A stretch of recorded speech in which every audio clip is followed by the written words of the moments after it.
going on, guys? So today we're going to look at the Spyderco Manix 2 that was sent off for repair. I actually got this back a few days ago on July 9th. I just wanted to make a note of that. I definitely jotted it down to make sure you guys knew, but because it wasn't coming through me, I had to go through another person, and it took a few days to get the knife from that person. But this did arrive back on July 9th.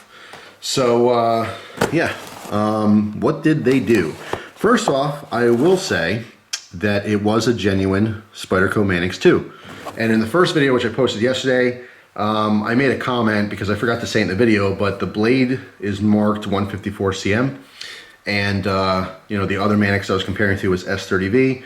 But from the best of my knowledge, the older versions had the 154 in there. So it's not like a huge discrepancy. It was actually real, and they did actually do something.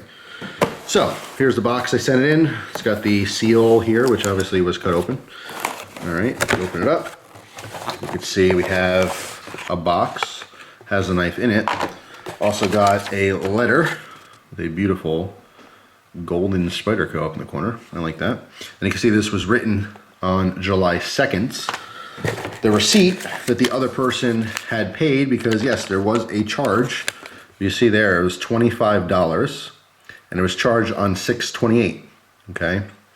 I believe this was sent out 6/19 or 6/18, all right? So I'm in Pennsylvania, all the way on the east coast of the country, had to send it to Colorado, all the way on the west coast of the country. Took a few days to get there.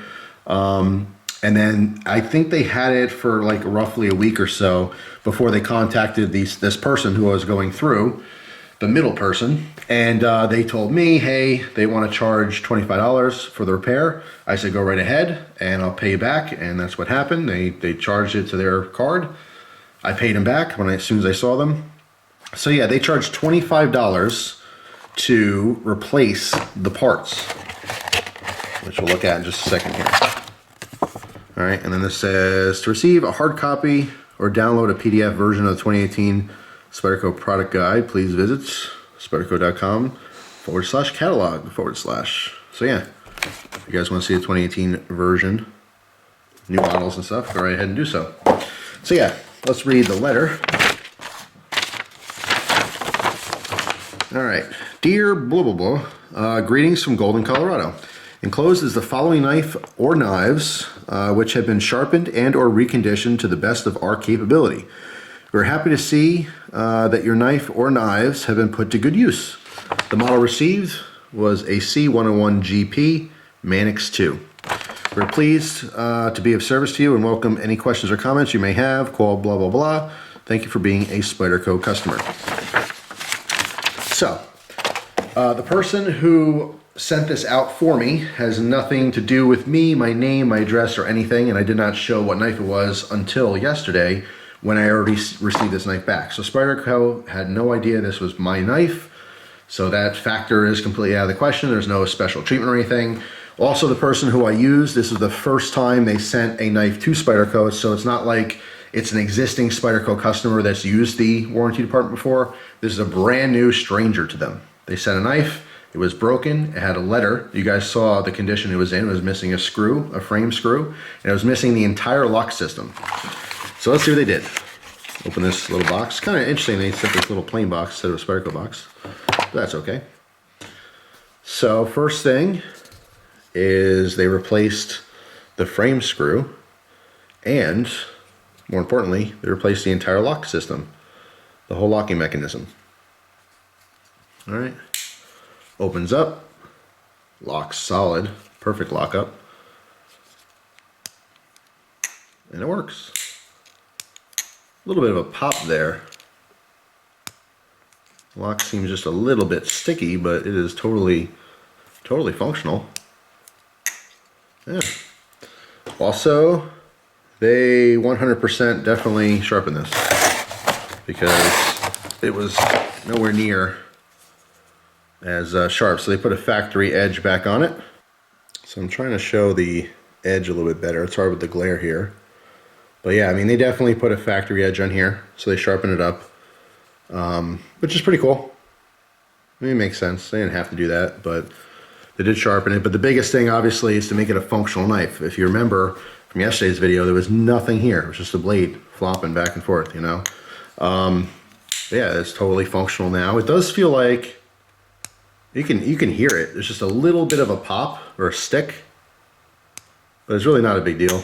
I mean, it's completely functional. Yeah, very cool. Obviously, they just sharpened the blade that was here. There's nothing wrong with it, even though it was modified. I guess that's what they would consider it. You know, say your knife, whatever you did to it, whatever. I wasn't expecting them to replace the blade or anything, but it is cool that they sharpened it.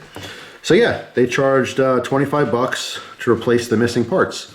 Although Benchmade, that whole experience ended up being free as a one-time, you know, complimentary service or whatever. I don't hold it against Spyderco that they charge $25. I actually think it's extremely reasonable. I mean, this is a $100+ knife. To spend $25 to make it completely functional again when it was completely useless before, I think that's pretty good. Also, it's hard to compare companies too. Like, you can't compare Spyderco to Benchmade. They're completely different companies. They're completely different size companies too. I don't know if a lot of people realize this, but Benchmade is a much larger company. Spyderco is more of the mom and pop shop compared to Benchmade being like the Walmart of knives. You know, so yeah, maybe they have more leeway of doing things for free than Spyderco may have, you know. But overall, I have to say $25 for the fix was very reasonable, and I'm very happy with it. Came out really, really nice. And what I'm deciding to do is I can't tell you who the person is yet because I might do more warranty stuff in the future. But I'm going to go ahead and give this knife to the person who helped me out and ship this knife for me as a gift, as a thank you gift for doing that, because I greatly appreciate it. It's important now because of your guys' comments and everything is to be completely anonymous. When I do these warranty testing type things, I don't want my name, I don't want any affiliation with the YouTube channel or anything like that, so there's no special treatment. You guys made it very clear, a lot of you. Some of you didn't care, but most of you were like, hey, this doesn't represent average Joe. And I get that. So I have been using this middle person, and this is the second time now. So as an appreciation, I'm going to go ahead and give that person this knife as a gift. So thank you very much to the person who sent it. I'm glad it's going to be used by someone who's deserving of it, I think. So overall, very pleased with the experience from Spyderco. Very reasonable charge. And now we have a very nice knife. It's very functional again. So if you guys have sent stuff back to Spyderco, let me know your experience down below. Tell me what knife it was. Tell me what was wrong with it. Tell me what they did. Very curious about that. So thanks for watching. Hope you guys have a wonderful day, and I'll see you soon. Take care.